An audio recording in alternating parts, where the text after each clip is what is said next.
Well, hello, good people. Mark Holmes here, and as always, I want to say thank you all for watching, commenting, subscribing, and being part of the Jobu Sports Report. Without you guys, as well as you ladies, you know that this literally does not work. I hope you all have a great, great hump day.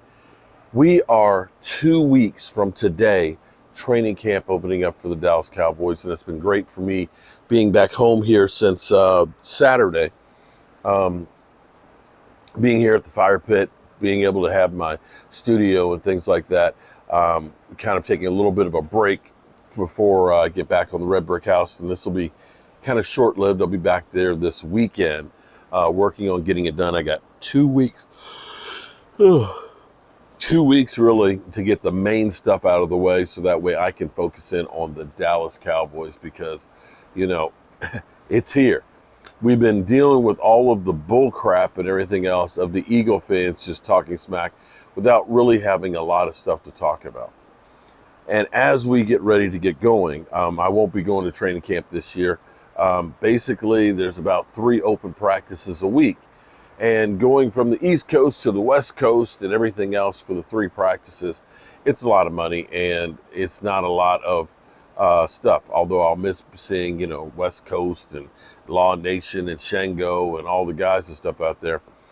Instead, what we're going to be doing, me and Game Time Brian, possibly David Wiley, will be headed to the Pro Football Hall of Fame to see DeMarcus Ware and Chuck Howley inducted into the Hall of Fame.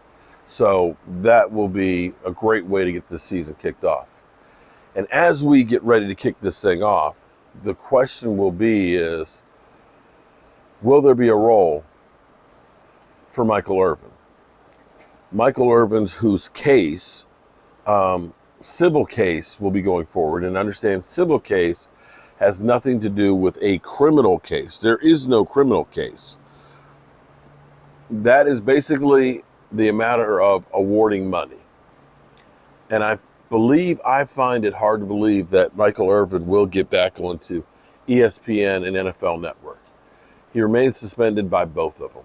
And the way ESPN has been shedding talent and cutting salaries, making way for Pat McAfee, who literally skewered Skip Bayless tonight with literally talking about the Damar Hamlin tweet and everything else.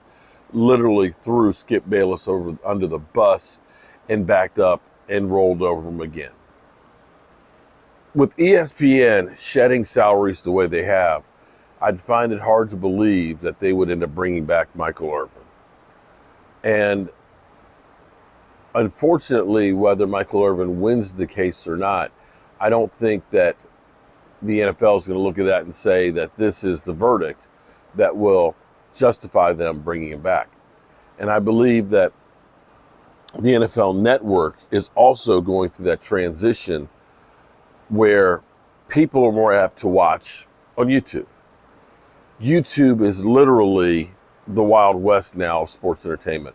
Some of the contacts and people that have been coming to me about doing work and stuff with them, it just goes to show you how it has truly evolved.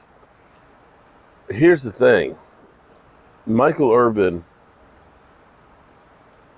basically his case is going to boil down to what you guys did was not justified. And because of the actions of this case, it has done harm to my career. For example, when we saw the year before Michael Irvin at Vegas doing the draft show, being there on the line, interviewing all the talent and stuff, to this year seeing him in a room with Charles Haley and Nate Newton and a couple of people and about 50 fans, that is a major change in his life. And when you go from being on the red carpet at the draft, being there for Super Bowl coverage, being there for preseason and games, to now doing ads for just RVs. Nothing wrong with doing the ads for RVs. It's great work. Doing autograph signings. The fans love to see him. But in no way, in no sense, is he whole for what he used to do with the NFL Network and ESPN. It fails by comparison. And I believe that these Instagram posts and these things that you're seeing are proof that his life has been changed completely and may never change back. And I think that's a compelling story right there. Unfortunately, it's all going to go down to he said, she said, and none of us know. And we know what happened as far as Zeke Elliott's case went, even though there was evidence that she said may not be factual, even though there was no proof or no criminal charges brought up. Zeke Elliott was considered guilty until proven innocent, and even proven innocent still got the guilty from the NFL, where he ended up having to serve time on a suspension. And for Michael Irvin, it seems like he is guilty until proven innocent, and I don't think that that's ever going to change. I don't think that's ever going to change in the eyes of the NFL Network or ESPN, and that's sad. That is sad. It's amazing how you can be going through and having everything perfect going your way, and how quickly things can change in life. You know, that's where you have to make the most of everything you do and be the best version of yourself, and always live life like somebody is watching.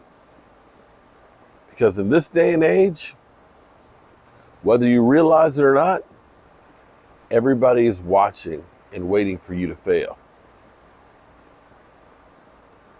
So live life like they're watching, because they are.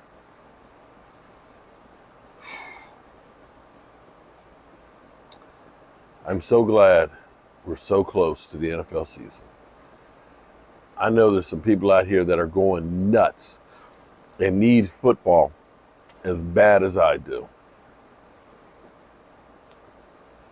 Let me say from the bottom of my heart, I appreciate each and every one of you guys. And remember to tell the people you love them, because you might not get the chance again. And I love you guys. God willing, I'll see you tomorrow.